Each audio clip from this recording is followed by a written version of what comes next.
Don't do it. It's okay. We're live. Okay. Okay, ladies and gentlemen, the last session this evening, the opening of the 14th AKLF. Jeffery Archer Unplugged. He's in conversation online with Barry O'Brien. Jeffery Archer, not that you need this introduction, is a best-selling author and a former politician. He topped bestseller lists around the world with sales of over 275 million copies, published in 114 countries and more than 47 languages. He's the only author to have ever been a #1 bestseller in fiction 19 times, short stories 4 times, and non-fiction, The Prison Diaries. His latest book, Next in Line, the 5th in the William Warwick series, will be released worldwide in September. Was released worldwide in September 2022. Over to you, Barry, to be in conversation with Jeffery Archer. And he's someone who's visited Calcutta a number of times.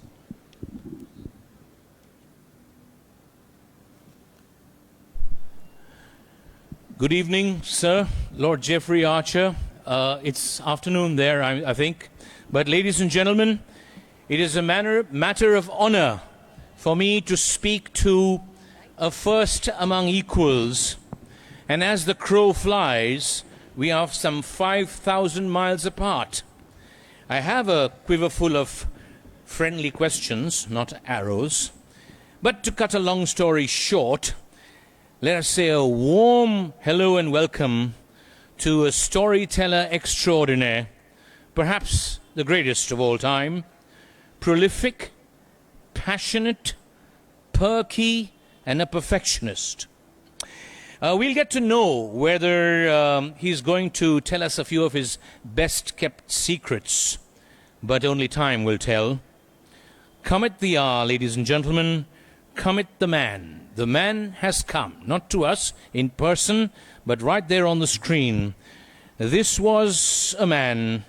Nay, this is a man. Put your hands together. Jeffery Archer. Thank you very much, sir. A quick word to say hello to everybody. Just 1 minute. We have not got sound. Hold on. Are you okay with the sound? Then I'll give sir the permission. I mean the okay, rather. Are you on mute, sir? Because 1 minute. We haven't heard a word of what you've said. They've got a new sound, Alison. Okay, right. So you'll just start again, please. We didn't catch any of it. Thank you. It's lovely to be with you, particularly in Calcutta. As you rightly pointed out, I visited many times and have dear friends there, the Kumars. And I only wish I was with you rather than sitting in Mallorca. But I am in Mallorca because I'm in the middle of the next book and have taken a break to chat to my friends in Calcutta. For those of you who don't know, Lord Jeffery Archer has a nice villa in Mallorca. We're not invited to it because that's where he does his first draft. We went to Mallorca and we froze over there, and it was summer, but I'm sure the weather is good there now. Before we go any further, I just want to ask you don't mind, they say we shouldn't ask ladies and speak about the age of women. But you're going to be 82. You look much, much less. What do you eat or not eat? Well, I think it's the exercise, and I think it's energy. I think one of the problems is I haven't retired. I think if you pack up at 60, 65, if I had packed up at 60, 65, I might have aged a lot more. But I'm still enjoying writing. I'm still loving writing a novel, and I'm loving the Clifton Chronicles and now the William Warwicks. So as long as that is the case, Barry, I ain't going to slow down, and I'm not going to get any older. Great. I think, are we all happy that he's not throwing his pen away? I think we're all extremely happy. Here's a question. I mean, obviously, nobody needs to tell you that everybody loves reading your stories. Will you ever write the greatest story that you could write that is your own story? Your autobiography will make an incredible story. Imagine you, the great storyteller, telling this great story. Will it actually happen? Only time will tell, or is there a twist in the tale? Well, I think the problem there, Barry, is I've just signed a 3-book contract with HarperCollins to do another 3 William Warwicks. In fact, the one I'm writing at the moment here in Mallorca is the first of those 3. So I would have to live to the age of 86 before I could even consider that. And if you'd be kind enough to ask me that question when I'm 86, I'll be happy to answer it. But at the moment, I'm loving writing novels, particularly with the Indians in mind, because I'm told by the Indian Times that 100 million people have read Cain and Abel. Wow. And that really was the beginning of my career, and I was staggered by the way it took off in India. Since you mentioned Cain and Abel, is it true that you actually needed it to be a success simply because you were broke and you had to earn money from it and you came up with this wonderful story? Is it true? I was facing bankruptcy when I wrote my first book, Not a Penny More, Not a Penny Less, a book that was turned down by 14 publishers and then published by the 15th publisher. And Barry, you're a man who knows an immense amount about publishing. So when I tell you the first edition worldwide was 3,000 copies and they only just sold out, you'll realize what a struggle it is for a first-time author. I say that so any first-time authors out there watching, either in the audience or on screen, it ain't easy the first time. If you're going to treat it as a career, you mustn't assume the first book will take off. Cain and Abel, of course, was the 3rd book. And no one was more surprised than me when it sold 1 million copies in the first week. So those are the surprises you get. And of course, since then, I haven't stopped writing, and the Indian people have been among my biggest readers. Why do you think that is? Why do you think? I mean, you're culturally very different. You come from a place where your upbringing is very different from us in India. The climate is very different. How did the Indian people and you just click? What, according to you, is the reason for this great marriage? I think, Barry, there is a connection between the Indians and the British. One, they are achievers. 2, they are ambitious. 3, they know you don't get anything unless you work hard. It isn't strange when I travel all around the world to find that many countries have what I call their managing director group. They're all Indians. And now in England, we have an Indian Prime Minister. So yes, I think there's a strong connection between your great country and ours.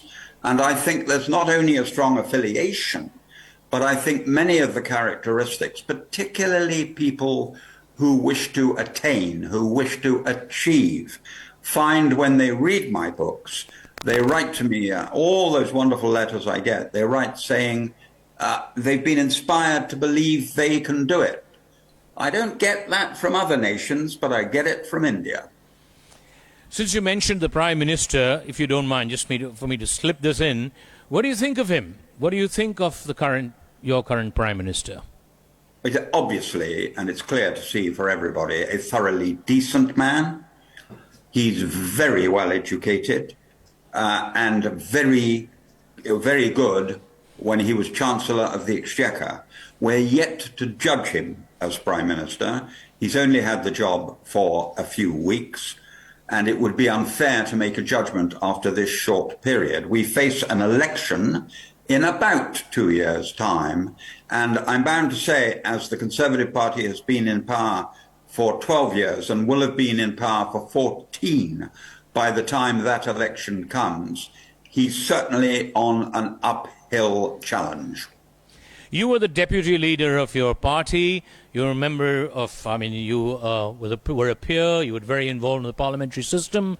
You were, I think, the first elected mayor. Was it the first? Well, anyway, you were the elected mayor of London. Do you have any regrets for having to leave all the politics behind? Well, I wasn't the first elected. I was the first chosen for the Conservative Party. But the answer to your question, Barry, is I haven't really. I mean, I'm 82. 5 members of the cabinet were on my London mayoral team, so they keep me pretty well informed, and I remain fascinated by politics as a subject. And indeed, I have quite recently had a very charming letter from your Prime Minister, Mr. Modi, saying that how much he enjoys the books and how he'd like to meet me when I'm next in India or he's next in London. So my overall love of politics hasn't dimmed in any way. Hypothetical question, since you mentioned a few names. If you were under duress to write the biography of one of these leaders, Prime Minister Modi, former President Trump, or Boris Johnson, which one of these 3 would you settle on?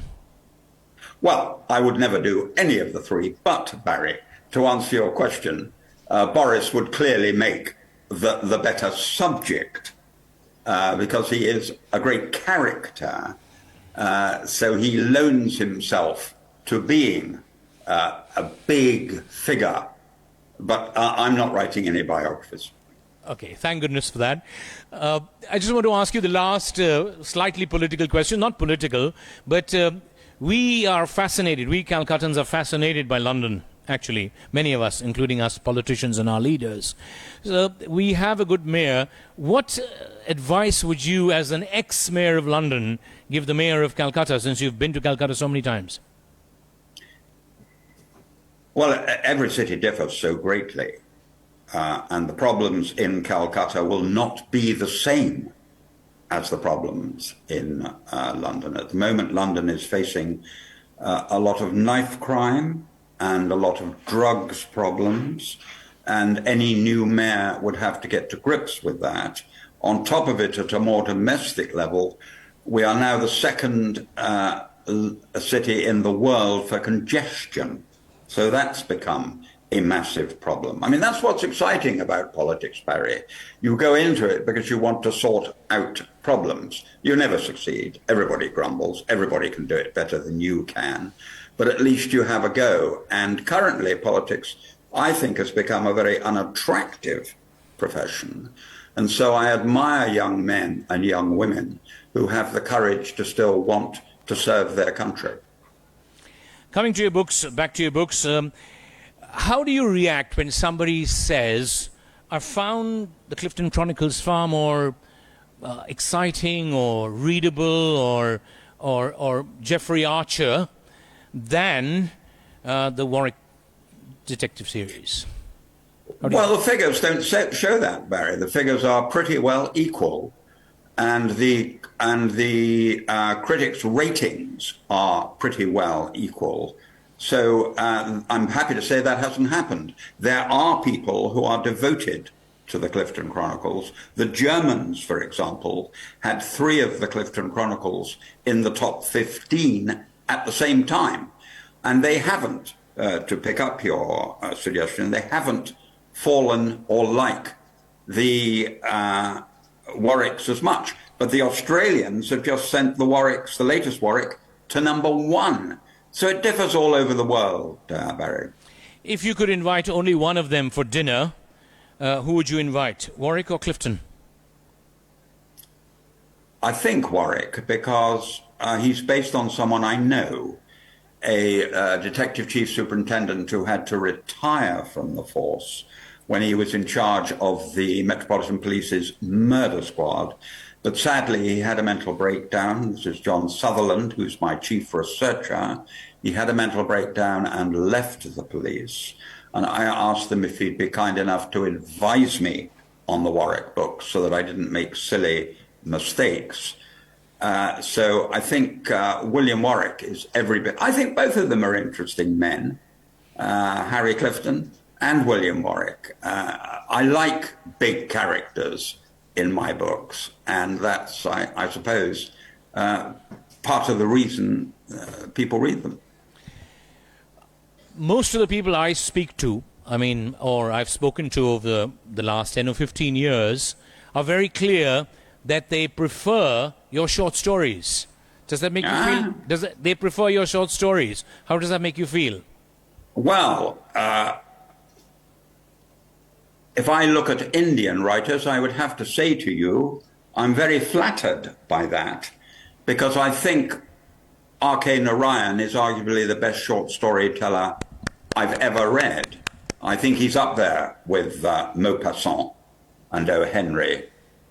I think he's really a magnificent writer. So if the Indian people feel that short storytelling, I've written 92 short stories, and indeed, it's been great fun writing them. I haven't written one for some time, literally haven't written one for some time, because COVID ruined everything for meeting people. So when I meet people like you, Barry, and we sit down and have lunch or dinner together, I'll get a short story out of you. If I meet someone on the streets in Calcutta, I'll get a story out of them. I love, but you've got to meet real people to find that story. And we lack that in COVID. So as I say, I've written 92 short stories, but it may be some time before I put another 12 together. But going back, R.K. Narayan is the greatest of them all. Thank you very much. We're humbled, actually. Just going back to your childhood or your adolescent days, were you always a storyteller, or when did it strike you or your parents or somebody around you, this guy is full of stories, and he can write good stories or even say good stories? I think I was always a raconteur, always enjoyed performing, but at that time, after I left Oxford, I wanted to be Prime Minister. I wanted to be a politician. I wanted a political life, and that failed. So perhaps I fulfill the Proustian theory that we all end up doing the thing we're second best at. So I got really lucky, to be honest, Barry, at facing bankruptcy, having to leave the House of Commons, wondering if I'd get a job, to suddenly discover at the age of 36 that I had this strange and weird gift of telling a story. And let's face it, anybody watching, it's a strange and weird gift. You can't go down to a department store and say, I'd like a packet of storytelling, please. It's like playing the violin. It's like being a ballet dancer. It's like being an opera singer. It's a God-given gift. You can be a good writer. If you're well educated and you're well read, why wouldn't you be a good writer? But the gift of making you turn the page is God-given. I've heard you answer this question many times before, but forgive me for answering it because some people may be meeting you for the first time. But besides the God-given gift of telling a story, there's a lot of research. There's a lot of things happening before that. There's a lot of discipline. So could you again take us through, please, the disciplinary life or the life of discipline that you lead, and how do you plan it? When first the research, then the plot? Yes, in the end, I would say, Barry, that anybody who has a gift of any sort, if they don't have the energy, they don't have the determination, and they don't have the will, it doesn't matter how gifted you are. Laziness in that way is a killer. I rise at 5:30 in the morning. I'm at my desk at 6, as I was this morning. I write from 6 to 8.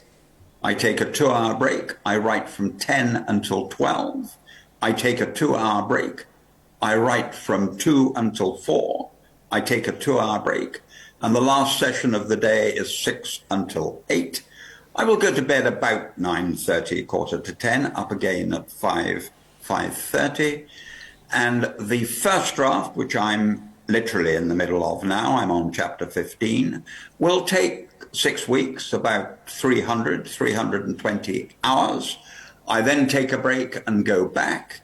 And the book you have in front of you, Barry, is the 14th or 15th draft. There is no shortcut. I'll let you into a little secret. The new book coming out in September, there was a massive change, and I mean massive change, that came in the middle of the night when I was on the 12th draft. And several people have said on first reading how much they enjoyed something. And I've said, oh, I didn't get that until the 12th draft. So don't imagine for a moment, you sit down, write a book, hand it in, you'll become one of the world's best sellers. To pick you up, Barry, on what you quite rightly have just said, on top of everything else, it's damned hard work. So coming to that, yes, the research. Do you finish the research and then get into the drafts? I mean, most of your books have a lot of research and a lot of fine tuning. So all that is set, and then you get into the drafts. Very good question, because I would say it's hard to answer it accurately, but I would say 50% of the research is done before I sit down to write the first sentence. But then something will happen in the book. Something will go in a different direction. And I suddenly need to know about Rembrandt's life. I suddenly need to know about Thomas Jefferson. I suddenly need to know whatever it might be. And so the second part of the research comes after the first draft is finished. And that's fun, because what I write is, in the first draft, it'll just totally be inaccurate. The wrong years, the wrong facts. And also on top of that, Barry, something we both share. We both have the privilege of knowing many interesting people. So when the problem came up in the last book, not the one I'm doing now, in the last book on Rembrandt, I know Johnny Van Heften, who is considered one of the world's leading experts on the Dutch school, and in particular Rembrandt. So I rang him, and he very kindly invited me to lunch. And I went down to his home in Richmond and got out of a man who'd been at it for 30 years all the facts I needed. So you are quite right, and you're very kind to say so. But don't let's kid ourselves. One of the privileges I have is being able to ring up almost anyone and say, will you give me half an hour? Will you let me ask you questions? Because they know I want the facts to be accurate. I need them to be correct. That's part of the fun. But if you can, what you're really looking for, Barry, and I found it in the new book, and I can't tell you, what you're looking for is a fact someone may have overlooked. And then you've got the reader by the throat. Because not only are they learning the new thing you've discovered, but it's not only part of the story, but they suddenly realize when they get to the last page, as in Next in Line with Diana, with Princess Diana, who I had the honor of knowing. In the case of Princess Diana, they have to say at the end of the book, is this true? Or did he make it up? Lovely. One of the things in my own small world of writing, many young people come and tell me, my daughter is, they say, my 13-year-old daughter has written a book, and my 17-year-old son is writing a book. Would you read it? Give us your opinion, etc. And I'm really pretty mean with them. And I say that, have you experienced enough? Have you met, as you say, done enough things and met enough people? Now you actually are sort of a friendly part-time auctioneer. You love cricket. You were in politics. You spent some fruitful time writing about hell, heaven, and what's the third place in between? Purgatory. Purgatory. So, do all these experiences really enrich the writer? I mean, actually, not just meeting people, but doing different things, tasting different food, going to different places. I think you've hit it in one, Barry, and I understand totally why you get slightly, dare I say it, irritable with a 17-year-old who's about to write a novel. I didn't write Not a Penny More, Not a Penny Less until I was 36 years old. And I now realize, I mean, I saw a paper saying the other day, Jeffrey's at his peak at 82. Well, that may be part of your question answered, Barry. It may be because I've met all these people, because I've had amazing experiences, that I can pass them on in a novel form. But I say to young people when they come to see me, and a lot of them do, and a lot of them write to me all the time, exactly what you say, Barry. Get some experience first. You don't have to be a novelist from the age of 17. Now, it's not a bad thing to have a good education and to be well read and to keep on reading. But we live in an age where everyone's living to 80, 90, even 100. You don't need to be in a hurry. Right. I'm going on to something which is very different. I've met many, many great writers or good writers, and everybody has. But rarely, if ever, have I met a good or a great writer who also is a good or a great speaker. Many are mumblers, many are sort of, you don't see them around. So I know you must be there to push the sales of your book, but beyond that, I mean, Denise and I have been to 2 or 3 of your interviews. Sometimes you even said the same thing in a different way, but we were mesmerized by your speaking, not just by your writing. Is that something that has been developed, or it's just a part of you? Well, both, I think, is the honest answer to your question, Barry. I think I was a show-off from a young age, and I still am, which is why I love doing my auctions, get so much fun from them, and I enjoy public speaking.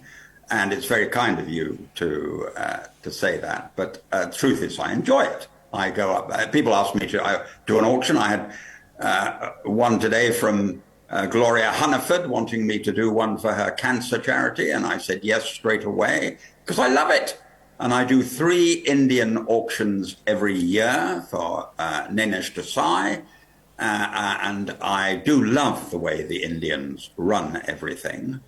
Would I dare to tease you and say I look forward to a function in London run by Indians that starts on time, or is anywhere near what they said would happen when I get on stage?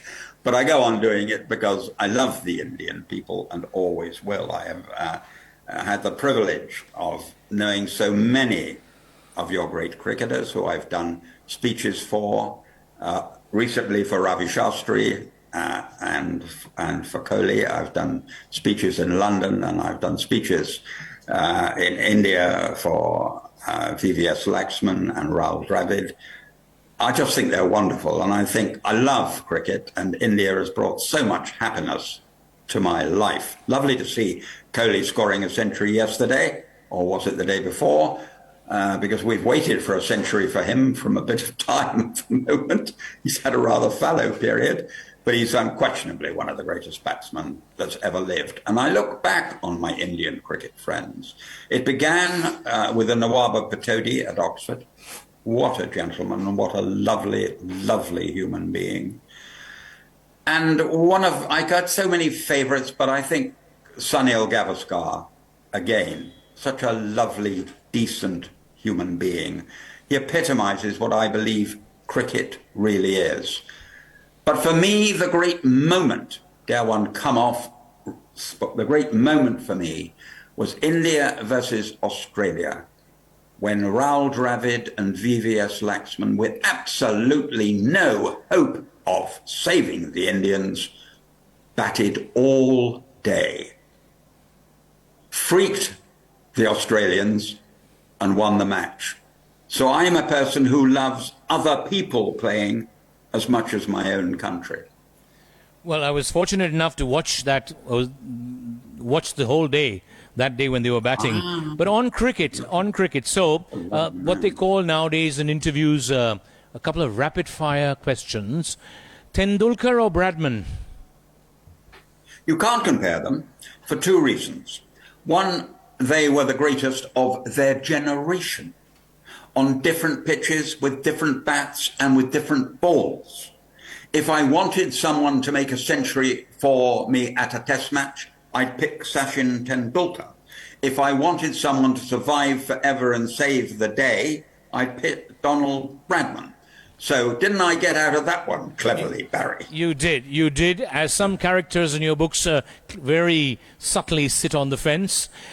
Jeffrey Archer, Prime Minister of your country or cricket captain of your country? A Prime Minister. There can be no greater job. And if you want to serve your country, there can be no greater way of doing it. But that wouldn't stop the fact that, oh, wouldn't I like to have scored a century at Lord's.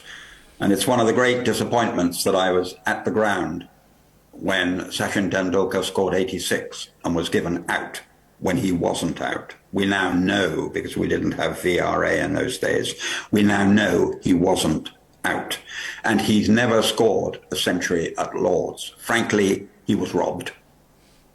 I'll come back to a couple of more rapid-fire ones, but something extremely serious as far as readers, not just your readers, but readers in general. The Nobel Prize for Literature. Why should it always be given to people whose books are hardly read? If your books are selling and everybody's reading it, why can't there be at least an exception made for a Nobel Prize for popular literature, who made or engrossed so many people with what he wrote, who made them read? Do you ever think about it? We in India, we in India are there beyond reasonable doubt. That's the lovely name of your play, which we'll talk about in a minute. We are beyond reasonable doubt that you should someday soon win the Nobel Prize, surely. You're very kind. You're very kind. I can't win the Nobel Prize because the Nobel Prize is correctly, as you know, Barry, described correctly as the Nobel Prize for Literature. If there was a Nobel Prize for storytelling, pray God, you are right. I'd be given a chance. So I've won prizes in France, in Germany, in Italy, in America, never in Britain. But I'm never going to win, never going to win the Nobel Prize. But I am very flattered. An old pro like you, been around the block, written books himself, will stand up in public and say that is very moving, and I thank you very much indeed. I was just voicing the voice of the people. It's very much literature. Anything so readable has got to be literature, and so well researched and written. We're going to throw it open to the house. If you have any questions that you want to ask. Barry. Yes. Quick ones. One, how much of you is there in your books and your characters? And Barry did talk about the autobiography. And also, when we're talking about Nobel Prize and who gets it and who doesn't, who are your favorite authors? Who have you been influenced by? I think every author will have parts of his life. I mean, the Clifton Chronicles, I'm very much like Harry Clifton. An author, the life story of an author who comes from the West Country and right up to his death, I think. So yes, and I always say to young people, for God's sake, write about what you know about. Don't do a ghost story or a sex story or a whatever, a violent story, because you think that will sell. Write about what you know about, because the reader will say, wow, they really know this. Now, my favorite authors, I'd have to say Stefan Zweig, the Austrian author who wrote Beware of Pity, which I consider to be a masterpiece. When I grow up, I want to be Stefan Zweig. Just a wonderful, wonderful storyteller. And, to pick up Barry's point, a brilliant writer. So he's that rare man that is the combination of both. That's Oindrila. Was somebody there? Yes? It would be nice if you tell us who you are, and quickly, please. Your name and whether you're a student or a writer or a reader. I'm Madhuja Bhomik, and I'm a student. My question is that have you ever something you have imagined which you want to add in your book, but you somehow couldn't put it in your pen and paper? So have that ever situation happened to you in your life? Do you mean writer's block? Do you mean have I had writer's block, or do you mean I've had an idea I haven't been able to put on the page? Yes. The latter. The latter. Yeah. Well, I can't think of anything. Sometimes it's difficult to get round to something so that you can get it to the public and they understand it. You get a particular idea. I had a problem 2 or 3 days ago. I'm lying in bed at 4 o'clock in the morning and I could not get my man, William Warwick, out of this particular problem. And I must have come up with a dozen ideas and none of them really worked. And then when I was walking to work, which is only a couple of 100 yards from my room to my office, it came like that. So you can never tell when it's going to come. And yes, in the answer to your question, you do sometimes have problems that take a lot of sorting out in order that the public will turn the page having understood. You don't want the public to say, I didn't understand that. I'm lost. Help, Jeffrey, I'm lost. Thank you. Thank you. One more question, anybody? Yes, please come.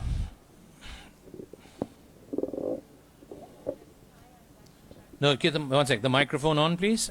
Yeah, hold on. Yeah, use this one. This is working. Give this one, brother. Yeah, Oh. just give this. Yes, go for it.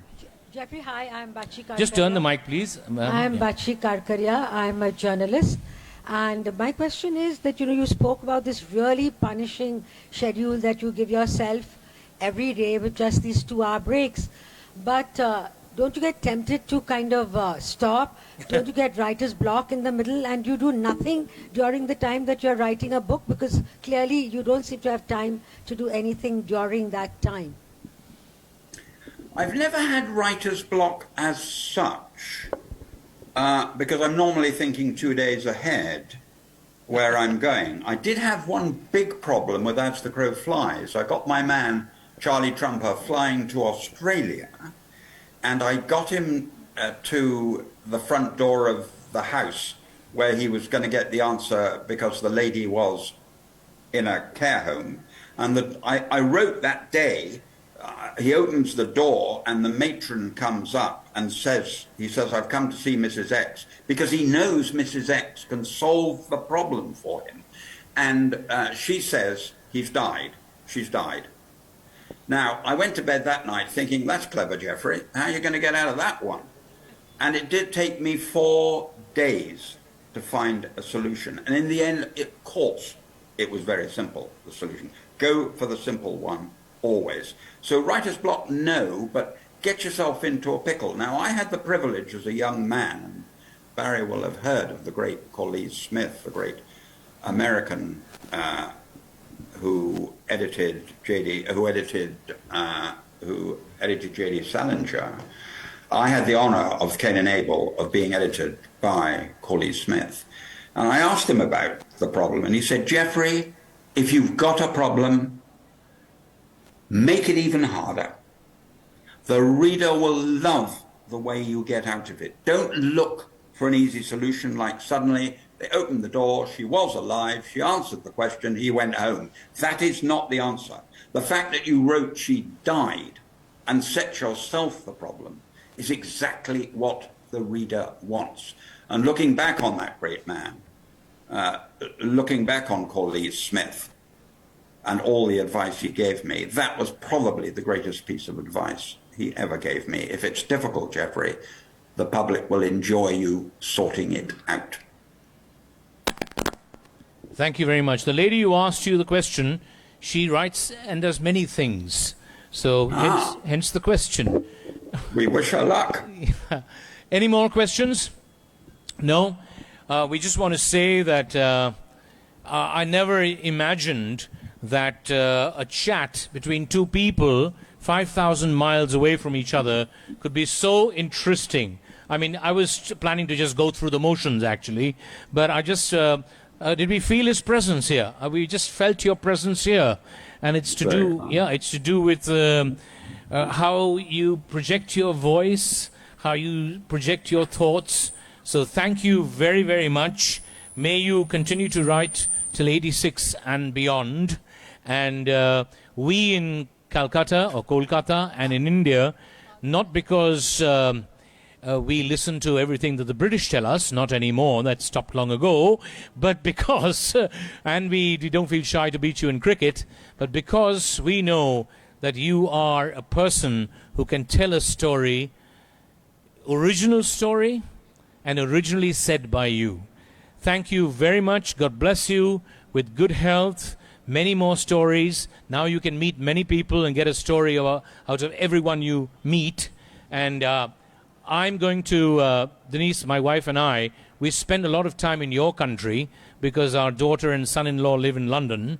And yes, so I've written this book on the Anglo-Indian community, which unfortunately I don't have the gift of brevity that you have. So it's 600 pages, but it's a story of the Anglo-Indian community in India from the day Vasco da Gama came through until today. So we would like to meet you and personally hand over this copy to you.